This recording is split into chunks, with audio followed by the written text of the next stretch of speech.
네, 소개 감사드립니다. 중앙대학교 병원 순환기내과 장우진입니다. 매년 발전하는 베스트 심포지엄을 보면서 모더레이터인 부산대학교 병원 송성환 교수님과 베스트 심포지엄 관계자분들께 진심으로 이제 심심한 감사의 말씀드립니다. 제가 준비한 내용은 하이리스크 풀모너리 엠볼리즘 환자에서 치료에 있어서 에크모의 역할에 대한 내용입니다. 55세 남자 환자입니다. 아웃 하스피탈 카디악 어레스트로 이제 처음 접촉됐고 RSC 되고 난 다음에 저희 병원 ER로 오신 분입니다. 처음에 노치받기는 ST 엘리베이션 MI로 인한 카디악 어레스트라고 노티를 받았고 ER에 갔더니 환자분 레스터리 페일리어 그리고 하이도즈 바소프레서에도 불구하고 샥이 해결되지 않아서 인투베이션을 한 상태였습니다. 락테이트는 16 이상이었고 벤틸레이션을 함에도 메카니컬 벤틸레이션을 함에도 불구하고 하이폭시아가 해결되지 않는 상황이었습니다. 베드사이드 에코를 봤더니 RB의 스트레인 소견이 보이면서 LB가 컬랩스되는 소견이 보였습니다. 그래서 이머전스로 CAG를 하였고 RCA랑 LAD에서 또 서컴플렉스 아트리에서 특별하게 오클루전 소견은 보이지는 않았습니다. 환자를 빨리 불러서 이제 CT를 찍었고 CT 상에서 양쪽 메인 풀모너리 아터리 쪽에 스롬보 엠볼리즘을 확인할 수 있었습니다. 그래서 환자는 저는 V 에크모를 쓰고 근데 안티코아귤레이션 하면서 이제 환자분을 치료를 했습니다.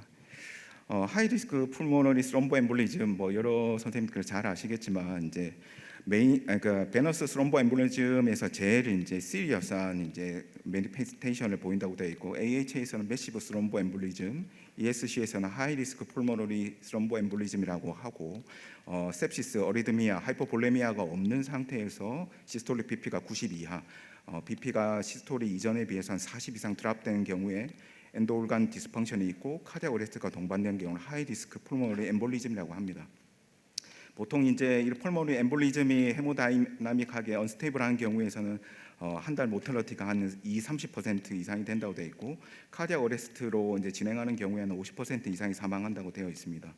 이런 스롬보 엠볼리즘이 이제 헤모다이나믹한 컬랩스가 되고 그로 인해서 이제 데스까지 연결되는 것은 어큐트하게 RB의 애프터로드가 증가하고 이로 인해서 RB의 이제 프레셔랑 볼륨의 오버로드가 생기고 RB 딜라테이션, RB 이스케미아가 생김으로 해서 RB 스트레인으로 인한 컨트랙틸리티가 떨어지고 폴모너리 플로우가 줄어들면서 LB 애프터로드가 줄어드는 인한 이런 캐스케이드를 돌게 되어서 환자가 나빠지게 되어 있습니다. 쉽게 말씀 정리를 해드리면 폴모너리 스롬보 엠볼리즘 환자가 헤모다이나믹하게 언스테이블하고 RB 스트레인이 이미징상 보인다 그러면 하이리스크 폴모너리 엠볼리즘이라고 진단할 수 있습니다. 이런 환자들은 그럼 어떻게 치료를 하는 게 제일 적절할까? 잘 알다시피 스롬볼라이시스, 스롬벡토미, 서지컬 스롬벡토미, 카테카 베이스 트리트먼트 그리고 MCS를 고려할 수 있겠습니다. 2022년에 ESC에서 보여준 가이드라인에 따라서 하이리스크 풀모너리 엠볼리즘 환자에 대해서 어떻게 치료해야 되냐면 이미디어트하게 리퍼퓨전 세라피를 하라고 되어 있는데 대부분 리퍼퓨전 세라피를 하기에는 좀 언스테이블한 경우가 많죠. 그래서 더 조금 보면 아직도 가이드라인에 폴모너리 엠볼리즘 환자한테 시스테믹 엠볼라이시스를 이제 권유하는 가이드라인이 많습니다. 대부분 안티코아귤레이션에 따른 스롬볼라이시스를 하라고 되어 있고 언프랙셔널 헤파린이든 어떤 안티코아귤레이션을 하든 스롬볼라이시스를 이제 고려하라고 되어 있습니다. 여러 선생님께서 한번 이제 폴모너리 스롬보 엠볼리즘 환자 그 스롬볼라이시스 세라피를 해보신 경험 있는 분들은 한 번쯤은 다 한 번쯤 다 겪으셨을 텐데 페이스오 트라이얼에 따르면 여기서 보여주는 것처럼 인트라크레니아 헤모리지를 포함한 메이저 블리딩이 자체가 5.5배 정도 늘어나게 돼 있고 우리가 너무 걱정하는 이스케믹 스트로크, 헤모리지를 포함한 이스케믹 스트로크는 12배 이상이 증가되는 것에 있어 과연 이제 하이리스크 스롬보 엠볼리즘 환자들도 시스테믹 솔롬볼라이시스를 하는 게 맞는지를 한번 곰곰이 생각해 볼 필요가 있을 것 같습니다. 지금까지 나온 여러 가지 이제 트리트먼트에 대해서 서바이벌 베네핏, RB 스트레인의 이제 적극적인 해소에서 에비던스가 있는 것은 유일하게 서지컬 엠볼렉토미밖에 없습니다. 그래서 이제 스롬볼라이시스 서지컬 엠볼렉토미가 지금까지 우리가 제일 많이 사용하고 이미 이제 상식적으로 많이 하는 트리트먼트 스트레티지가 될 수 있을 것 같은데 사실 시스테믹 스롬볼라이시스는 다시 한번 생각해 보셔야 되고 서지컬 엠볼렉토미는 사실 현실적으로 좀 하는 게 적용하는데 어려운 경우들이 상당히 많은 것 같습니다. 그래도 서지컬 엠볼렉토미가 상당히 중요하다는 것은 늘 염두에 두셔야 될 것 같습니다. 그럼 많이들 생각하시는 카테터 베이스드 트리트먼트는 뭐 하이 리스크 펄모너리 엠볼리즘에서 어떻게 적용할 수 있냐?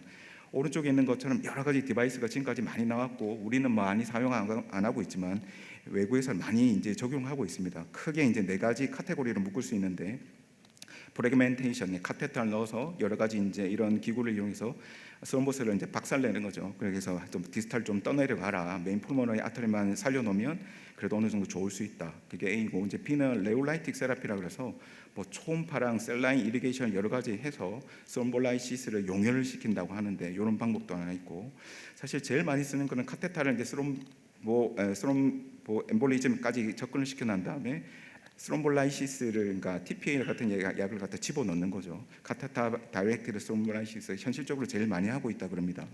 그리고 마지막으로는 아주 굵은 이제 구경의 이제 카테터를 이용해서 아스피레이션을 스롬벡토미를 하는 거죠.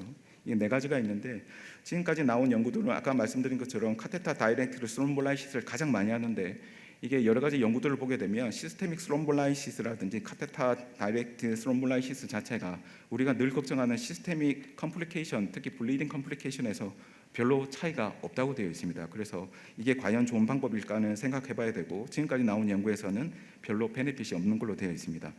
그러면 이제 지금까지는 우리 입장으로 볼 때는 그러면 제일 좋을 수 있는 게 아스피레이션 스롬벡토미긴 한데, 디바이스가 사실 지금까지는 적절하지 않습니다. 그래서 지금까지 우리나라에 들어온 스롬벡토미 데디케이트한 스롬벡토미 카테터는 사실은 없고, 우리가 이제 현실적으로는 어떻게 만들어서 써야 되는데 마땅한 카테터가 아직까지는 없는 것 같습니다. 그래서 카테터 베이스드 세라피가 이제 서지컬 엠볼렉토미를 못하는 환자라든지 여러 가지 상황에서 적용해 볼 수 있겠지만 아직까지는 마땅한 디바이스가 없고 에비던스는 없다, 이렇게 정리할 수 있을 것 같습니다. 하이 리스크 폴모너리 스롬보 엠볼리즘은 당연히 MCS를 적용하는 경우가 많을 것 같고 여러 가지 이제 디바이스를 쓸 수 있는데, 지금까지 에비던스를 얻은 것은 임펠라 RP, 그러니까 IBC와 그러니까 RA의 정션에서 그 인렛 플로우가 있고, 그다음에 폴모너리 아터리에 쏘아준 아웃플로우로 쏘아주는 이제 임펠라 RP, 그리고 아까 잠시 말씀 누가 해주셨던 프로텍 듀오, 그 인터널 저굴라 베인으로 펑처를 해서 카테터를 집어넣고 SBC랑 하이 RA에서 석션 플로우를 통하고 폴모너리 아터리 쪽으로 뿌려주는 거, 이 두 가지가 있고, 마지막으로 우리가 흔히는 아니죠, 적용할 수 있는 에크모가 있습니다. 그러면 오늘 그 강의 주제가 될 수 있는 하이 리스크 폴모너리 엠볼리즘 에크모의 역할 세 가지로 요약할 수 있을 것 같습니다. 헤모다이나믹하게 서포트를 하고 레스피레터리 서포트를 할 수 있는 거, 그 다음에 RB 스트레인을 빨리 떨어뜨릴 수 있는 역할, 그리고 브리지 투 데피니트 세라피, 그러니까 환자를 일단은 바이탈을 스테이블하게 만든 상태에서 데피네트한 세라피로 갈 수 있는 브리지 투 디시전이 역할을 할 수 있다고 할 수 있을 것 같습니다. 그래서 지금까지 이제 폴모너리 스롬보 엠볼리즘 환자들에서 에크모를 적용하는 것은 점점점 늘어나고 있긴 한데 아직까지는 모탈리티 베네핏을 정확하게 보여주지는 못했습니다. 그러면 이제 에크모는 에크모인데 그러면 VA 에크모를 써야 될 거냐, VB 에크모를 써야 될 거냐, 이런 걸 고민할 수 있을 것 같은데, 당연히 이제 VA 에크모가 메인이 되어야 됩니다. VA 에크모가 잘 알다시피 하이 리스크 폴모너리 스롬보 엠볼리즘 자체가 카디악 페일리어, 레스피레터리 페일리어가 둘 다 동반되어 있기 때문에 VA 에크모만이 이제 서큘레이터리 레스피레터리 서포트가 될 수 있기 때문에 이니셜로는 VA 에크모를 먼저 생각하시는 게 제일 좋을 것 같고, 그 VV 에크모는 뭐 그 아주 제한적인 경우에서 아이졸레이티드 하이폭세미아가 있거나 또는 이제 우리가 VA 에크모를 쓰고 난 다음에 환자가 좋아지는 경우, 아까 이소영 교수님이 뭐 까만 피 빡빡 먹는 이제 그게 할리퀸 신드롬이 사실은 폴모너리 스롬보 엠볼리즘 환자들에서 VA 에크모를 쓸 때 보통 할리퀸 신드롬이 8에서 10% 정도 인시던스가 돼 있는데 우리 이제 폴모너리 스롬보 엠볼리즘에서는 한 15% 이상이 된다 그럽니다. 그런 경우에 그런 경우에 VV 에크모를 적용해 볼 수 있을 것 같습니다. 이럴 때 이제 하이 리스크 폴모너리 엠볼리즘 환자에서 VV 에크모는 브리지 투 RB 리커버리, 브리지 투 디시전으로 사용할 수 있습니다. 그러면 이제 VA 에크모나 VA 에크모를 쓰고 난 다음에 그냥 치료가 그 다음에는 어떻게 해야 되냐, 사실은 이게 더 중요할 것 같은데, 가이드라인에 따르면 에크모를 고려할 수 있고 이런 환자들에서는 그냥 끝나는 게 아니고 파이널하게 리퍼퓨전 세라피를 하라고 돼 있고, 대표적으로 이제 아까 말씀 모탈리티 베네핏을 줄 수 있는 서지컬 엠볼렉토미가 먼저 고려가 돼야 되고, 그 다음에 카테터 베이스드 트리트먼트도 고려될 수 있을 것 같습니다. 지금까지 나온 에비던스를 보게 되면 일단 CPR 상황에서는 부위에 에크모를 넣는 것 자체가 중요합니다. 환자를 살려야 되니까요. 그래서 넣게 되면 안 넣은 사람에 비해서 모탈리티 베네핏이 있고, 엠볼렉토미를 하거나 스롬볼라이시스를 하거나 둘 다 에크모를 적용한 군에서 의미 있는 서바이벌 베네핏이 있다고 되어 있고, CPR이 아닌 샥 상황에서는 서지컬 엠볼렉토미 자체만 조금 더 서바이벌 베네핏이 있다고 되어 있습니다. 자꾸 말씀드리는 건데, 에크모를 적용하는 하이리스크 폴모널 스롬보 엠볼리즘 환자들에서 에코만 넣고 안티코아뷸레이션만 한 사람들과 에크모를 넣고 파이브로나이시스, 그러니까 TPA라든지 아니면 스롬볼라이시스 테라피를 한 경우에서는 어떤 차이가 있냐? 에크모만 넣은 군과 에크모만 넣고 안티코아뷸레이션을 한 군이 스롬볼라이시스를 한 군보다 훨씬 베네핏이 좋습니다. 그래서 스롬볼라이시스를 하는 거는 항상 이제 주의를 해야 될 것 같습니다. 그럼 서지컬 엠볼렉토미는 어떠냐? 그러면 이거는 이제 아주 오래된 그 데이터긴 한데, 프랑스에서 이제 9개 센터를 가지고 레트로스펙티브하게 리뷰해 본 건데 재밌는 걸 알 수 있고 좀 우리 현실에 맞는 것 같습니다. 에크모를 넣은 사람들을 봤을 때 에크모를 먼저 놓고 파이브로나이시스, 그러니까 스롬볼라이시스를 한 사람들은 맨 왼쪽에 보시는 것처럼 거의 80% 환자가 다 사망했습니다. 멀티올간 펠류가 생기고 메이저 블리딩이 생기고 스트로크가 생기고 GI 블리딩이 생기고, 이런 걸 봐서 적어도 에크모를 고려해야 되는 경우에는 TPA라든지 스롬볼라이시스를 고려 안 하시는 게 제 생각엔 더 좋을 것 같습니다. 그럼 에크모를 놓고서 어떤 환자들을 많이 살 수 있냐? 서지컬 엠볼렉토미입니다. 환자를 이제 에크모를 넣기 전에 엠볼렉토미를 했던 아니면 넣고 나서 포스트로 했던 간에 어쨌든 이제 한 달째 모탈리티 보면 아까 이제 스롬볼라이시스를 한 사람은 80%가 사망했는데 이게 서지컬 엠볼렉토미 한 사람에서는 약 한 15% 정도만 사망하는 걸로 봐서 상당한 서지컬 엠볼렉토미에 좋은 효과가 있는 것 같습니다. 근데 서지컬 엠볼렉토미도 에크모를 놓고 난 다음에 환자가 정말 나빠져서 이제 레스큐한 경우에 엠볼렉토미를 하게 되면 또 대부분 환자가 또 사망하는 것 같습니다. 그래서 서지컬 엠볼렉토미를 해야 될 정도의 이제 하이 리스크 스롬보 엠볼리즘 환자에서는 에크모를 놓고 적극적으로 서지컬 엠볼렉토미를 조금이라도 빨리 적용했으면 더 좋겠습니다. 만약에 이제 에크모를 안 넣는 환자는 어떻게 되냐? 바이볼라이시스, 엠볼렉토미, 헤팔린 언론 다 비교했더니 유일하게 서지컬 엠볼렉토미만 모탈리티 베네핏이 있었습니다. 2023년에 이제 서큘레이션에서 이제 여러 센터에서 아니면 지금까지 나오는 이제 여러 가지 이제 데이터나 이제 논문을 보고 이제 메타 애널라이시스로 한번 정리해 본 건데, 제 생각에는 개인적으로 이게 제일 맞는 것 같습니다.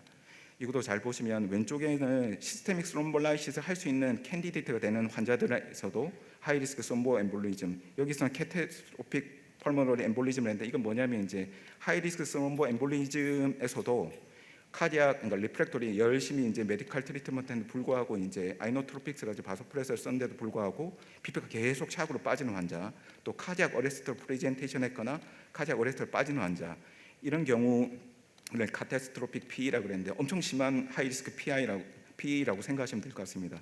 이런 환자들에서도 스롬볼라이시스를 할 수 있는 이런 조건을 가진 사람들에서도 큐레이션을 하고 환자 상태를 면밀하게 살핀 다음에 그래도 회복이 안 되면 서지컬 엠볼렉토미를 포함한 카타타 베이스드 세라피를 하고, 만약에 그러면 이 사람이 여러 가지 컴플리케이션에 우려가 돼서 시스테믹 스롬볼라이시스를 못하는 사람은 어떻게 해야 되냐?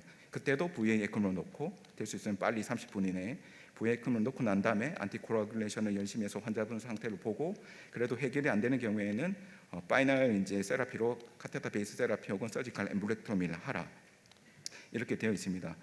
그 제일 재밌는 거는 마지막 이제 그 그림일 것 같은데, 이 환자는 이건 뭐냐면 시스테믹 스롬볼라이시스를 이미 한 환자입니다. 이런 환자들에 대해서 계속 해결이 안 되고 나빠지는 경우에는 어떻게 해야 되냐? 왜냐하면 시스테믹 스롬볼라이시스를 하게 되면 하기는 편하지만 성공률이 대충 어느 정도인지 혹시 아시나요? 보통 성공률이 50%가 잘 안 됩니다. 그런데 이제 일단 이제 했다 치면 이런 환자들이 그럼 계속 나빠지는데 어떻게 해야 되냐? 무려 이제 12시간 동안 이제 스롬볼라이시스를 이제 이상 한 사람들에 대해서는 VA 에크모를 적용해봐라. 근데 12시간이 이제 스롬볼라이시스는 이제 12시간도 안 된 사람들 어떻게 해야 되냐? 뒤에 보면 별로 하는 게 없습니다. 그래서 제가 말씀드리면 시스테믹 스롬볼라이시스를 지금 이제 하이리스크 폴모너리 스롬보 엠볼리즘 환자에 대해서는 별로 할 수 있는 게 좋은 디시전은 아닌 것 같다, 이렇게 기억하시면 좋을 것 같습니다. 그래서 제가 말씀드린 강의를 요약하면 하이리스크 스롬보 엠볼리즘 환자에 대해서는 에크모의 역할은 브리지 투 리커버리, 브리지 투 디시전으로 생각하시면 될 것 같고, 에크모 중에서는 VA 에크모를 우선적으로 한다. 부위 에크모를 애선제고를 할 때 그냥 끝나는 게 아니고 환자 상태 면밀하게 살펴서 지켜보되 파이널 트리트먼트가 필요하다 그러면 스롬볼라이시스는 절대 고려하지 마시고 그다음 서지컬 엠볼렉토미 혹은 카테터 베이스드 세라피를 하는 게 적절하겠다. 이렇게 요약할 수 있을 것 같습니다. 경청해 주셔서 감사합니다.